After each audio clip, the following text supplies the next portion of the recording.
펀드솔루션 그리고 유튜브 시청자 여러분 안녕하십니까. 삼성자산운용 김동욱입니다. 6월 30일 퇴근길 라이브 시작하겠습니다. 요즘 날씨처럼 우중충한 시장 상황이 지속되고 있습니다. 오늘 6월 종가 기준으로 한 달간 코스피 지수가 약 13% 하락했는데요. 이럴 때일수록 현명한 투자가 필요한 시점인 것 같습니다. 어려운 시장 환경 속에서 조금이나마 도움드릴 수 있는 내용으로 오늘 준비를 했고요. 오늘도 주린이 여러분들의 투자 길라잡이 조상현 팀장님 나오셨습니다. 팀장님 안녕하십니까? 안녕하십니까? 네. 6월 한 달 동안 정말 고생 많으셨습니다. 네, 전반적으로 다 고생하신 것 같습니다. 네, 뭐 연초부터 어려운 시장 상황이 계속되고 있었는데 6월은 더더욱 조금 한국 시장이 다른 글로벌 시장보다 조금 더 어려운 시장이 아니었나 싶은데 6월 한 달 동안 팀장님 시장 좀 어떻게 보셨는지 궁금하거든요. 생각보다 빠르고 가파르게 많이 빠졌던 것 네. 같고요. 뭐 우리나라가 특히 좀 6월달은 심했던 것 같아요. 네. 글로벌 증시 낙폭과 비교해도 6월달 한 달만 보면 우리나라가 특히 더 심했다. 그렇죠. 그리고 환율도 계속 약세였고. 네. 반면에 이제 그동안 우려했던 뭐 금리나 아니면 뭐 유가 같은 경우는 약간 좀 쉬는 흐름을 보였는데 네네. 코스피 코스닥이 좀 많이 빠진 것 같습니다. 네. 그래서 아무래도 뭐 여러 이유들이 있겠지만 오늘 주제가 가장 좀 강력한 요인들 중에 하나가 아닐까 싶은데요. 오늘 주제가 금리와 인플레이션입니다. 대단히 좀 관심이 많은 주제일 것 같은데 팀장님 오늘 준비해 주신 내용 1페이지부터 설명 좀 부탁드리겠습니다. 네, 오늘은 그냥 쉽게 좀 말씀을 드려볼게요. 자, 워터파크입니다. 저도 워터파크 가본 지가 저희 아이 어렸을 때 가보고는 한동안 안 가봤는데 물이 많이 차 있죠. 예. 굉장히 많은 사람들이 지금 담가져 있어요. 그렇죠. 굉장히 예. 즐거운 분위기. 네. 요즘 시장 상황. 저기서 수영은 불가능하다고 네, 보여지죠. 맞습니다. 네. 이게 뭐 목욕탕인지 수영장인지. 제가 왜 이 그림을 보여드렸냐면 이제 약간 비유를 좀 해보자면 저 물은 유동성이고요. 저기 들어와 있는 사람들은 투자자입니다. 네. 물이 차니까 투자자들이 몰린 거예요. 네. 그리고 여름이니까 시원한 곳으로 몰린 거죠. 네. 그만큼 유동성이 풍부한 환경이었죠. 네. 예. 넘어갈게요. 자, 근데 물이 좀 빠지기 시작하면 이제 나옵니다. 뭐가 나오냐면 워렌 버핏이 그런 말을 했다고 해요. 수영장에 물이 빠지고 나면 누가 벌거벗은 채 수영하고 있었는지 알 수 있다. 뭐 벌거벗고 수영하시는 분은 없겠지만, 그렇죠. 네. 뭐 제가 그런 사진을 여기에 차마 삽입할 수는 없어서 좀 다른 그림을 넣었는데 네. 물이 빠지면 이제 뭐 솔직히 뭐 여기서 뭐 수영장에서 실내하시는 분이나 아니면 뭐 여러 가지 뭐 좀 상황들이 나타나겠죠. 그렇죠. 네. 네. 그리고 뭐 수영장 바닥에 있던 뭐 어떤 부유물이나 쓰레기도 나올 것이고요. 그만큼 유동성이 빠지기 시작하면 이제 그 뭔가 좀 안 좋은 것들 네, 그리고 네. 그동안에 그렇죠. 좀 속였던 것들이 드러나기 시작한다라는 의미로 그림을 넣었습니다. 결국에는 뭐 시장 환경이 쉽지 않은 국면, 특히 그런 쪽에서 뭐 투자자들의 진가가 나타난다든지 아니면은 기업 측면에서도 그런 어려운 시장 환경 속에서도 결국엔 잘 운용이 되는 기업들이 따로 있는 그렇죠. 것처럼 뭐 그런 내용을 비유를 네, 해주신 것 맞습니다. 같습니다. 네. 그래서 다음 페이지 말씀드릴 건데 네. 요새 그 여러분들께서 가장 기사로 거의 날마다 하루도 빼놓지 않고 접하시는 뉴스 중에 하나가 횡령. 네, 맞습니다. 횡령 사건이 그렇게 많습니다, 요새. 예. 네, 뭐 상장 기업에서도 최근에 이슈가 크게 됐었던 네. 것처럼 그 이후에도 좀 뭐 중소형 회사라든지 아니면은 뭐 지역 뭐 중앙회 이런 데서도 네. 횡령 사건이 지금 지속적으로 발생하고 있는 상황인데 네. 그래서 뭐 일부에서는 뭐 네. 최근에 있었던 것 중에 이제 그 포켓몬 빵의 스티커를 네. 또 횡령. 그거는 좀 애교죠. 네. 예, 스티커 횡령은. 예. 그리고 뭐 생수 횡령 뭐 이런 것도 있고.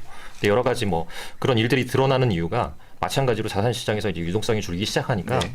누가 사기꾼인지 드러나기 시작하는 겁니다. 맞습니다. 예, 그래서 최근에 봤던 뉴스 중에 하나가 이제 모년대 빌라 500채를 갭 투자했고 와, 해서 네. 전세 사기를 한 사례가 또 나오더라고요. 네. 유동성이 풍부하고 자산 시장의 버블이 계속 끼어가는 과정에서는 그렇죠. 이런 네. 것들이 돌려막기가 됐는데 네. 이제 이런 것들이 좀 금이 가기 시작하니까 네. 이런 우죽순처럼 이제 네, 여러 그렇죠. 개 쫙쫙 터지는 거죠. 맞습니다. 네. 자, 앞서 말씀드린 대로 횡령 사건도 본물 터지듯이 지금 나오고 있는 상황입니다. 자, 그러면 유동성이 얼마나 풀려 있었나 보시면 이게 이제 미국의 그 연준의 자산 사이즈의 추세인데요. 네. 보시면 이제 2009년의 리만 사태, 2008년 리만 사태 이후로 연준의 자산을 계속 늘렸습니다. 그 얘기는 유동성을 계속 풀었다는 얘기고요. 네. 그러다가 2014년부터 한 2020년까지는 자산을 좀 축소하는 과정에 좀 들어갔었어요. 네네. 예, 왜냐하면 이 정도면 이제 경제가 좀 정상화되어 가는구나라고 네. 생각을 해서. 그런데 2020년 초반에 코로나가 터지면서 급격하게 연준의 자산 사이즈가 다시 늘어나게 네. 됩니다. 네.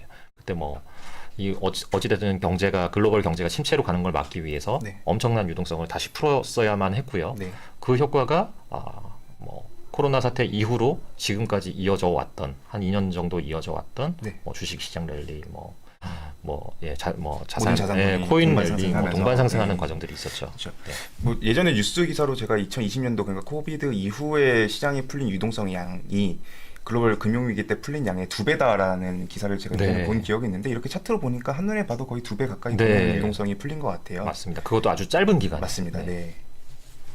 그래서 코로나 사태가 유동성 환경, 유동성 랠리에 기름을 부었었다. 자, 그 유동성의 결과는 갑자기 이 메인 화면이 보이네요. 이게. 죄송합니다. 이게 어떻게 치울 수가 없는 건데 이게 아닌데. 아 네. 이게 지금 차트가 네. 잘못 뭐 차트가 좀 이거 겹친 것 이게 좀 같은데. 수정이 네, 이 가능할지 모르겠네요. PPT ESC 누르시고 그냥 지워주세요. 네. 네. 제가 지울까요? 네. 네. 이런 경우가 또 있네요.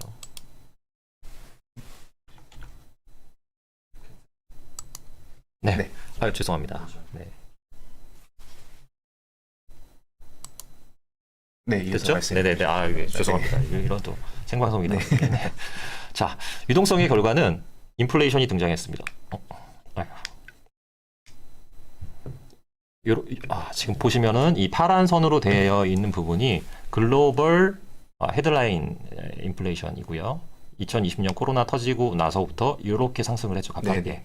근데 여기서 좀 특이한 점이 제가 이 장표에서 말씀드리고 싶은 네네. 부분은 2004년부터 보시면 이 빨간 선은 S&P의 상품 가격 지수입니다. 네. 그러니까 그 얘기인즉슨 원자재 가격이 상승하거나 하락할 때마다 인플레이션이 동행해서 움직였다는 얘기죠. 네. 한마디로 유가가 오르거나 네. 뭐 농산물이 오르거나 네. 금값이 오르거나 할 때마다 인플레이션 지표가 왔다 갔다 했다. 연동이 되어 있었다. 네. 보시면 2004년부터 거의 동행하게 네. 움직입니다. 그 레깅이나 그런 것도 없이 네. 거의 유사하게 움직이는 흐름이고. 그러니까 과거에 있는 과거 20년 동안의 인플레이션은 네네. 원자재 인플레이션이다 네네. 보여지는데 문제는 2020년 이후에 나타난 인플레이션은 뭐 초기에는 네, 같이 어느 움직였어요. 정도는 같이 움직이긴 했지만 네. 그런데 그 이후에는 원자재 가격이 집값 빠지는데 변동되는 모습. 둔화되는데 인플레이션 안 꺾입니다. 네네. 이게 왜 이럴까 생각을 좀 해보고 제가 전체적으로 오늘 말씀드리는 것 중에 좀 중요한 이슈 중에 하나인데 뒤에서 좀 더 자세히 말씀드리도록 할게요. 자, 이제 다른 얘기로 넘어가서 이제 자동차 운전하고 좀 비유를 해보겠습니다. 인플레가 그러면 왜 유발이 됐는가? 자동차를 운전할 때 연료를 한꺼번에 많이 오랫동안 풀악셀이라고 하죠. 네. 밟고서 꽉 밟고 계속 달리면 그러면 속도는 나겠지만 네. 엔진이 뜨거워지겠죠. 네, 엔진이 과열됩니다. 유동성을 너무 많이 풀었기 때문에 인플레가 유발이 되기 시작한 거죠. 물론 여기에는 이제 공급망 병목이라고 하는 것들도 추가가 됐었고 우크라이나 침공도 있었고 이런 것들이 여러 가지 요인이 겹치면서 엔진 과열이 더 빠르고 강하게 지금 나오고 있는 상황입니다. 네. 자, 그래서 이렇게 과열된 엔진, 이 유동성이 넘쳐나는 환경으로 인한 인플레를 잡으려면 연료 분사를 줄여야겠죠. 이 연료는 즉 유동성이죠. 네. 유동성을 줄이기 위해서는 금리를 올릴 수밖에 없습니다. 네, 맞습니다. 풀려 시중에 있는 풀렸던 돈을 다시 흡수하려면 가장 효율적인 방법은 금리를 올리는 그렇죠. 방법이기 네. 때문에 네, 이거는 이제 한국의 기준금리 추이인데요. 여기 보시면 쭉 내려와서 이제 저희도 같이 유동성 글로벌 중앙은행 정책과 마찬가지로 네. 발을 맞춰서 유동성을 계속 풀었던 겁니다. 그 네. 기준금리 낮추면서. 네. 그래서 뭐 이때만 해도 이제 뭐 저금리의 시대야. 예. 저금리 시대야 막 그랬었거든요. 1% 네. 막 0.75, 0.5 막 이렇게 갔었으니까. 맞습니다. 그러다가 네. 작년 가을부터 저희도 급격하게 올리기 시작합니다. 네. 그런데 문제는 이때보다 인플레 지표는 지금 더 악화가 되고 있는데 기준금리는 아직 우리나라입니다. 네. 1.75밖에 안 네네. 된다는 거죠. 이때는 3%가 넘었었거든요. 그래서 우리도 아직 갈 길이 멀다. 네. 7월달 이제 내일이면 7월에 이제 금통위가 열리고 거기서 이제 기준금리를 뭐 시장의 생각은 그렇습니다. 최소 50bp 50pp. 네. 아니면 75bp 얘기도 나오죠. 네. 그렇죠. 네. 그렇게 되면 우리나라 기준금리는 1.75에서 2.25 내지는 2.5까지도 한 번에 올라갈 수 있는 그런 상황인 걸로 보여집니다. 네. 근데 거기서 끝이 아니고 아직 이 정도 레벨까지 감안하면 얼마가 더 오를지는 모르겠어요, 솔직히. 그래서 시장에서 채권 시장에서도 두려워하고 그렇죠. 네. 주식 시장도 아직 선뜻 나서지 네. 못하는 이유 중에 하나라고 보여집니다. 미국의 점도표도 마찬가지로 한 3%대, 한국도 시장 컨센서스는 결국에는 한 3%대까지는 금리가 올라가야지 네. 지금의 인플레이션을 어느 정도 잡힐 수 있을 거다라고 네. 얘기는 하고 있지만 그것조차도 아직까지는 불확실한 거잖아요. 네. 예. 올린다고 잡힐 만한 인플레인지 네. 저희가 여태까지 과거 사례를 참고할 수 있을 만한 게 최근 한 10년, 20년 내에는 없다 보니까 네. 그런 부분이 글로벌 전반적으로 좀 인플레에 대한 고민이 깊어지고 맞습니다. 있는 시점인 것 같습니다. 근데 이제 연준의 파월 의장도 그렇고 네. 우리나라 한은 총재도 그렇고 이게 고민이 되는 건 그겁니다. 이제 인플레가 이렇게 나오는데 금리 그럼 한 번에 빨리빨리 올리면 되는 거 네. 아니야 하는데 이렇게 금리를 한꺼번에 빨리빨리 올렸다가 경제가 회복할 수 없을 정도로 침체로 급격하게 네. 빠지는 경우는 정말 최악이거든요. 그렇죠. 네. 네. 그래서 이제 이 통화정책 당국자들도 항상 이 고민스러운 거죠. 네. 이 어떻게 밸런스를 맞출 것인가. 맞습니다. 그리고 이제 사례 중에 하나가 일본이 장기 불황을 겪었던 사례 중에 하나도 네네. 이 빠르게 금리를 인상을 시키면서 네. 경기가 급속도로 냉각이 됐었고 네. 거의 뭐 20년 이상의 불황을 네. 사이클을 한번 맞았었죠. 그런 것들을 알기 때문에 네. 쉽게 이게 또 막 올리기도 또 올리기는 애매하다. 그렇죠. 그러니까 인플레랑 경기 상황에 대해서 적정선을 찾는 게 지금 뭐 통화 정책을 네. 담당하는 당국의 주요 관심 사항일 텐데 맞습니다. 그 부분에 대해서는 지금 고민이 굉장히 깊어지고 있는 시점인 것 같습니다. 네. 그래서 이제 쉽게 접근하시면 이렇게 고민되는 동안에는 금융시장도 방향성을 잡기는 쉽지 힘들어요. 않죠. 네. 올릴지 말지 네. 경기가 꺾일지 말지 이걸 계속 상황을 주시하고 있는 거기 때문에 네. 위험 자산에 대한 선호도 특히 네. 주식 위험 자산 중에 주식 같은 경우에는 섣불리 이렇게 막 지금 투자해야 된다 말아야 된다 이걸 결정하기가 쉽지 않다. 그렇기 때문에 최근 시장 변동성이 굉장히 컸었고 맞습니다. 뭐 최근 사례만 보더라도 지난주 금요일하고 월요일 화요일까지는 국내 주식 시장이 반짝 반등을 하다가 뭐 어제 오늘 다시 좀 크게 하락하는 모습을 보였던 것도 결국엔 이러한 그 방향성에 대한 시장에서 설왕설래가 지속되고 있는 환경 맞습니다. 때문에 네. 주식시장도 변동성이 예전보다 훨씬 커진 상황이 아닌가 싶습니다. 네. 자, 그런데 또 금리를 안 올리자니 이 인플레가 이게 뜨거워진 엔진의 비유를 하자면 시키지 않으면 타버립니다. 맞습니다. 네. 인플레 환경이 이게 장기적으로 지속이 된다. 기간이 오래 지속될수록 국민들의 고통은 커지고 네, 경제에도 금이 가죠. 맞습니다. 이 일례로 이제 이 인플레를 잡지 못해서 이제 영원히 이렇게 컨트롤할 수 없는 네. 그런 국가들이 몇 개 있죠. 네. 뭐 베네수엘라라든지 네, 뭐 그렇죠. 이런 국가들. 네, 네. 그런 국가들은 뭐 돈의 화폐 가치가 뭐 거의 바닥으로 예, 떨어지는. 뭐 그런 상황까지 가는 네. 거는 최악이기 때문에 네. 어쨌든 불 붙기 전에 빨리 끄긴 꺼야 돼요. 시켜야 돼요. 네. 자, 그래 뭐 세린 메이 뭐 이런 말이 있었고요. 뭐 5월에 팔고 떠나라 뭐 이런 그런 것도 있었는데 만약에 5월에 팔고 떠났다면 그러면 언제 복귀해야 될까라는 거고요. 그러면 이제 간략하게 말씀을 드려서 핵심만 말씀드리면 인플레이션 기대가 낮아질 때. 네, 인플레이션 지표가 낮아지는 것도 중요하지만 기대 심리가 일단 낮아져야 맞습니다. 돼요. 네. 내년 되면 그래 물가 잡힐 거야, 네. 꺾일 거야 이런 기대가 네. 낮아져야 되고요. 이 얘기는 즉슨 금리 인상 기대가 낮아질 때. 네, 1.75인데 3% 못 올릴 것 같은데 네. 한 2.2면 끝나겠는데 네. 요런 이 컨센서스라고 하죠. 이런 게 형성이 돼야 돼요. 네. 그래서 금리 인상은 더 이상 못 하겠구나라는 네. 생각이 들 때. 네, 근데 여기서 이제 새롭게 대두된 고민이 네. 경기 침체 우려가 높아져도 금리 인상 기대는 낮아집니다. 맞습니다. 네. 그러면 이제 고민거리가 하나 더 네. 생긴 거예요. 원래 같으면 그래 인플레 기대가 낮아지거나 금리 인상 기대만 낮아지면 그러면 이제 주식을 해도 되겠다라는 네. 생각이었다가 근데 여기서 지금 리세션 고민이 막 튀어나오는 그렇죠. 거죠. 네. 경기가 여기서 되게 안 좋아져도 네. 이제 금리는 못 올리니까 네. 그러면 그때는 주식을 해야 되나 말아야 되나 네. 이런 고민이 또 네, 생기는 맞습니다. 거예요. 예. 단순히 금리가 인상이 안 될 거다라는 기대뿐만이 아니라 그 기대가 시장에 팽배해지면은 결국엔 그 요인이 경기 침체가 됐었을 때는 주식 시장이 다시 랠리가 펼쳐지기는 쉽지 않은 환경이 맞습니다. 되는 거죠. 네. 그래서 여기 있는 차트는 지금 2022년 네. 올해 말까지 네. 미국의 기준금리가 얼마까지 올라갈 것인가라고 시장에서 예측하고 그렇죠. 있는 네. 지금 상황이고요. 3.5를 조금 상회. 3.6일까지 지금 올라간 상황입니다. 참고로 미국도 지금 1.75죠? 네, 1.75. 네. 한 2% 포인트 정도 더 올려야 되는 아직 네. 여력이 좀 남아 있다. 네. 그것입니다. 자, 그래서 아까 보여드렸던 차트인데요. 중요하기 때문에 제가 한 번 더 넣었고요. 원자재 가격은 최근 들어서 이렇게 좀 둔화되고 빠지고 있는데 있는 상황입니다. 유가도 뭐 WTI가 120불 넘었다가 지금 뭐 30불 초반까지 왔으니까요. 빠지고 있는데 인플레는 계속 올라갑니다. 이 이유는 이런 이유는 한 번 더 뒤에 말씀드릴게요. 유럽도 심각합니다. 이건 이제 영국의 사례인데 영국은 2002년부터 봤을 때도 말도 안 되게 지금 높아진 상황이죠. 인플레이션이. 소비자 물가 지수. 아니라 뭐 유럽도 지금 굉장히 심각한 인플레 현상이 지속되고 있는 상황입니다. 유럽의 가장 큰 인플레의 그 원인 중에 하나는 러시아에서 천연가스 수입을 못했죠. 그래서 연료가 부족한 상황이고 그리고 이제 영국이나 유럽 같은 경우도 이민자들의 어떤 그런 서비스 활동이 높은데 그런 분들이 아직 복귀를 많이 안 한 것 같고요. 유럽도 심각하다. 그러니까 말씀해주신 걸 종합했었을 때 인플레가 지속되고 있고 과거랑 다르게 원자재 가격은 하락하고 있으니까 이 인플레를 촉진시키는 게 원자재가 아닌 다른 요인이 지금 있다라고 말씀해 주실 것 같거든요. 다음 페이지부터. 아직 안 나왔네요. 아직 안 나왔습니다. 그 한국의 경우입니다. 한국의 생산자 물가인데 거의 10% 수준.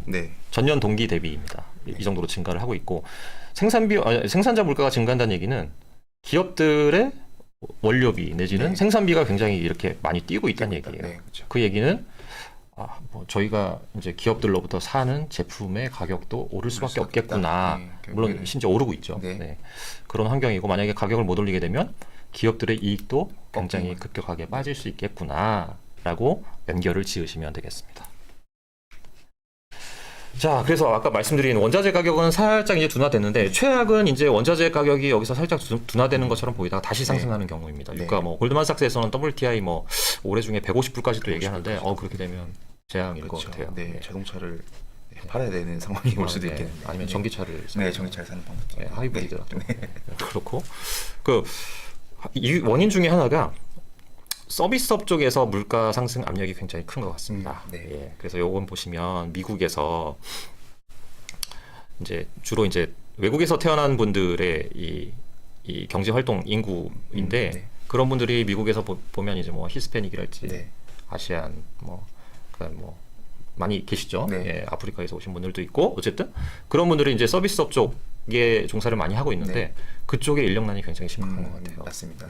그래서 스타벅스 같은 경우에는 일하시는 분들 스태프들의 시간당 최저임금이 거의 뭐 17불, 18불 이렇게까지 올라갔다고 하니까 2만 원 좀 넘는 수준으로 올라간 상황인 것 같고 지금 엄청나게 그 얘기는 이제 임금이 전반적으로 오른 상황이라는 거죠. 노동력이 그러니까 원래 과거 사례를 봤었을 때 건전한 실업률이 낮아지는 그런 배경에는 임금이 상승하는 그러니까 경제 활동이 활발해지면서 실업률이 낮아지고 임금이 올라가는 상황이어야 되는데 이거는 예전 상황이랑 다르게 조금 노동력이 부족해지는 현상인 것 같은데 제가 예전에 기사를 봤었을 때 화물 미국 내 트러커들이 굉장히 많잖아요. 그런 사람들도 지금 노동력이 굉장히 부족한 상황이라 임금이 거의 예년 대비 2배 이상 뛰었다라는 제가 기사를 본 적이 있었는데 그거랑 비슷하게 서비스 쪽에서도 비슷한 상황이 발생을 하고 있는 것 같습니다. 이 정도 추세로 그런 분들의 인구가 늘었어야 되는데 지금 부족분이 요만큼이 있는 거예요. 여러 가지 원인들이 있겠지만 딱 보여지는 건 이때가 코로나거든요. 코로나 전부터 조금씩 빠지기 시작하더니 코로나 이후로 물론 살짝 조금 증가하는 모습처럼 보이긴 하지만 여전히 이만큼의 노동력 부족이 지속되고 있는 상황, 일손 부족이 지속되고 있다는 거고요. 미국의 상황을 또 한 가지 말씀드리면 이제 이 진한 파란색으로 되어 있는 부분이 미국의 소비자 심리 지수입니다.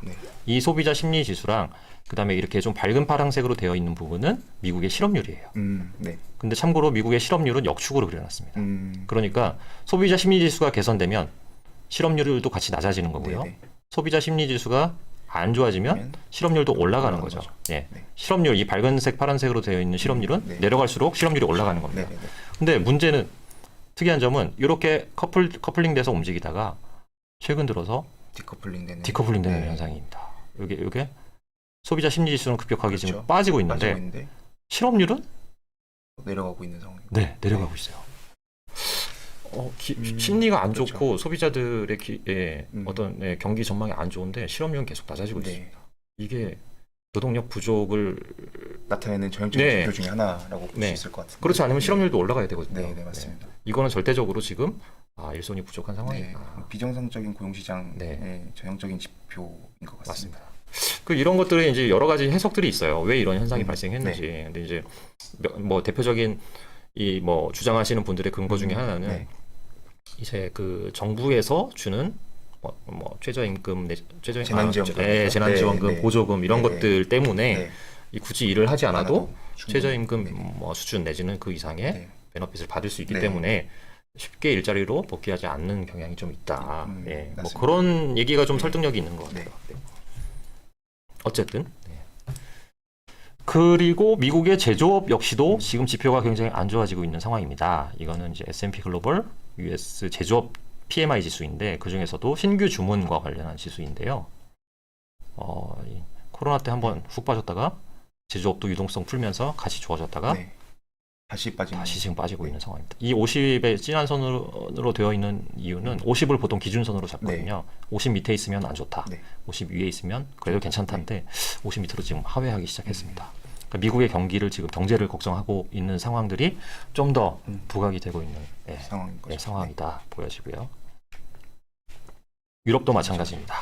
유럽도 미국이랑 동일하게 움직이는 네. 마트네요. 근데 글로벌리 좀 비슷하게 움직여요. 네. 특히 제조업 같은 경우는 네. 다 연동이 되어 있기 때문에 네. 그래서 유럽도 50 밑을 하회하고 있다. 네. 이 인플레는 아직 있는데 지금 이 경기까지 지금 안 좋아지고 있는 상황이네. 네. 네, 힘들다.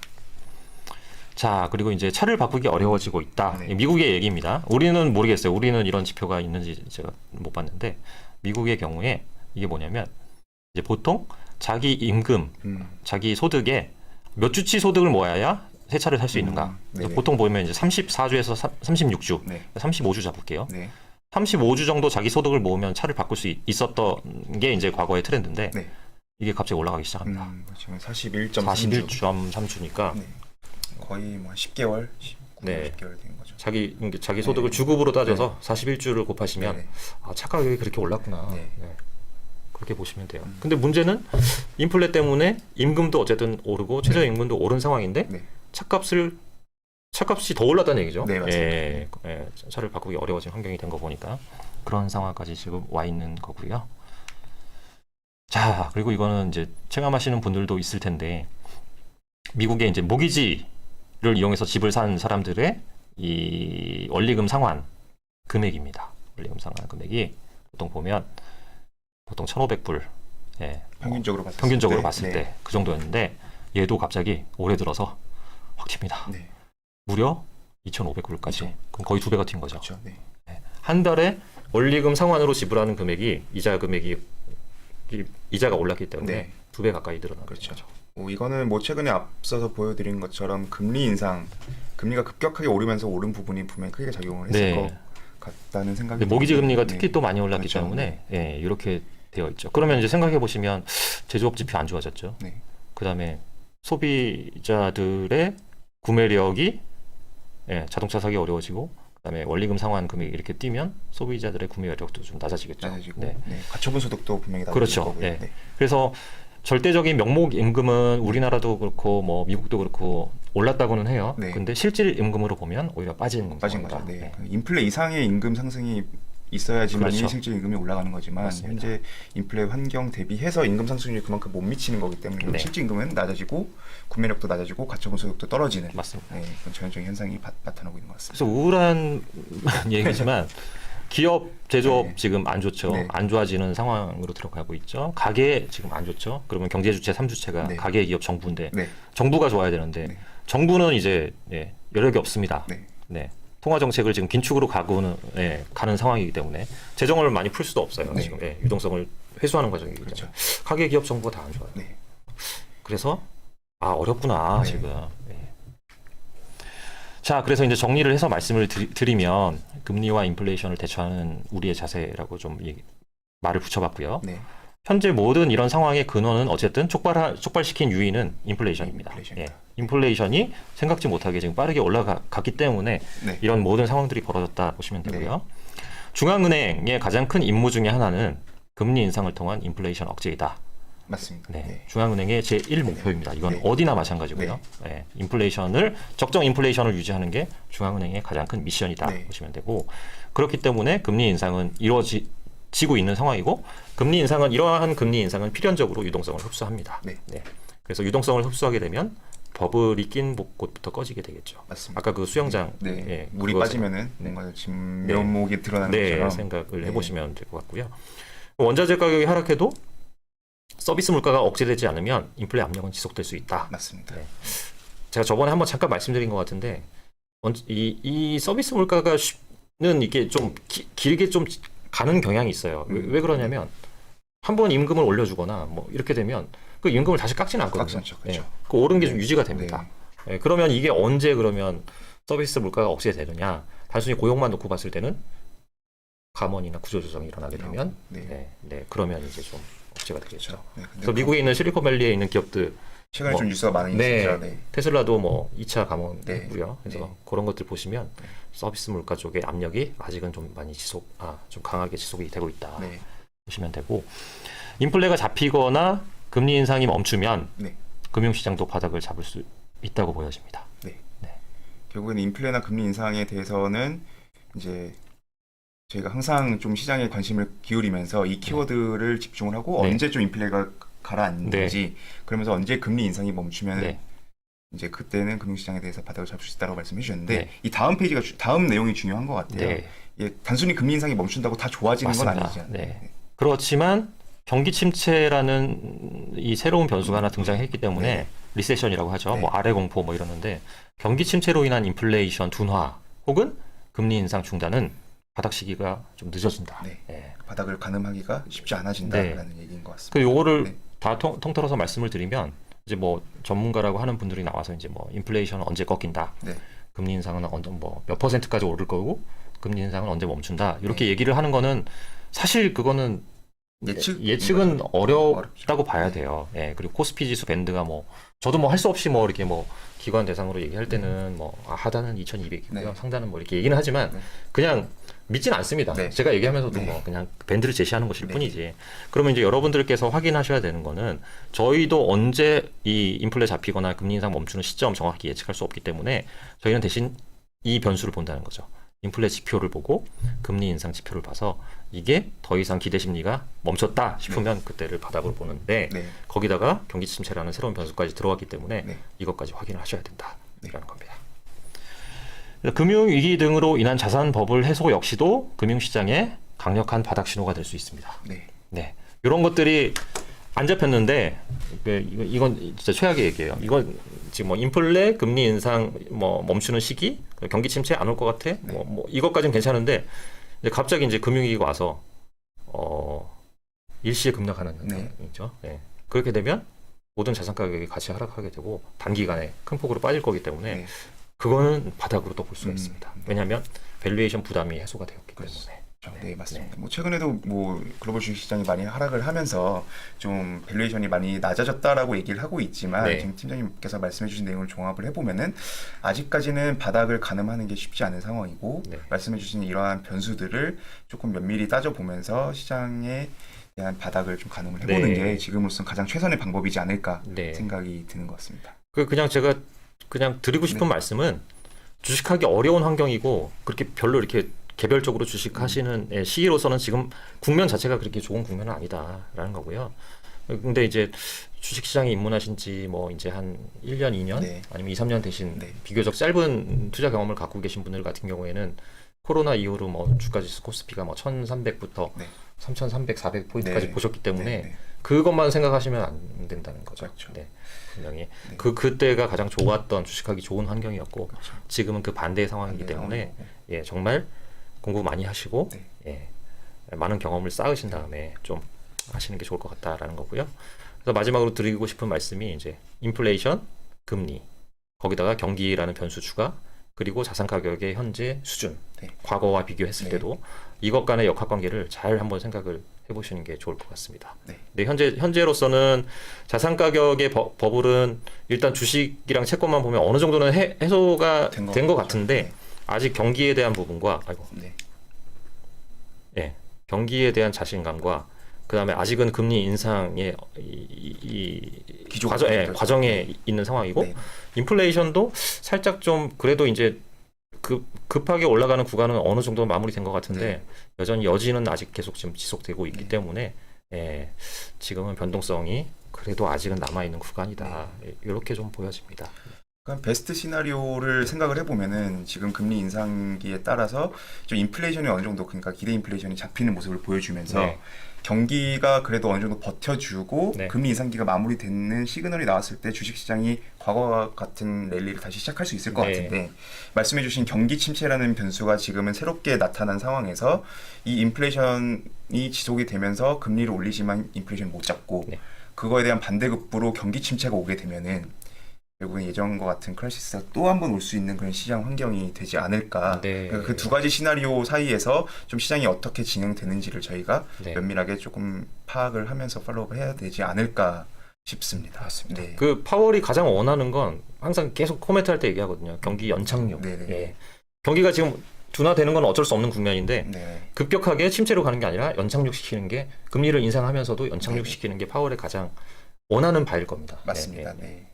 원하는 바이지만 어떻게 보면은 좀 가장 쉽지 않은 네, 네. 힘들죠. 시나리오인 것 같긴 상황을 합니다. 봐야 되고 네. 저희도 계속 상황을 모니터링하면서 네. 판단을 해야 될 것 같습니다. 네.